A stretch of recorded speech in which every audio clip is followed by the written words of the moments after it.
Welcome back. Here at 12 News. We love to honor those who serve both overseas and right here in our own communities. The largest firefighters union in the United States and Canada holding an emotional, impactful ceremony virtually today to honor the lives of more than 200 firefighters across the nation who've lost their lives in the line of duty. As Team 12's Tricia Hendricks reports, 4 of those firefighters were Arizonans who died from cancer they acquired on the job.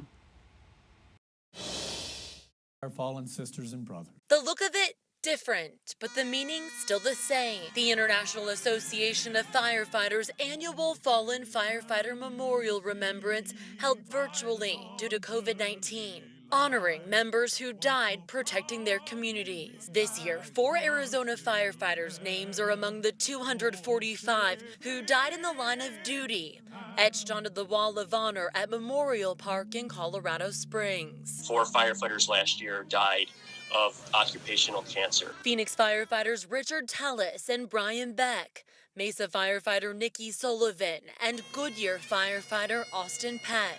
Beloved member, a little bit of a prankster. President of United Goodyear Firefighters Stephen Gilman worked closely with Peck. The husband and father of 2 died in August of 2019 from cancer acquired on the job. Placing his name on the wall lets everybody know that he did make the ultimate sacrifice. Nikki Sullivan was an 11-year veteran, developed breast cancer, and fought incredibly hard for over 5 years before she died last year. Mesa Fire and Medical Captain Steve Heyer knew Sullivan as a motivated EMT before becoming a firefighter, meeting her husband and becoming a mom. We love her and we miss her, and this is one way to remember her. The ceremony, a way to honor our fallen firefighters and to remind their families their loved ones will never be forgotten. Once you're part of this family, you stay part of this family.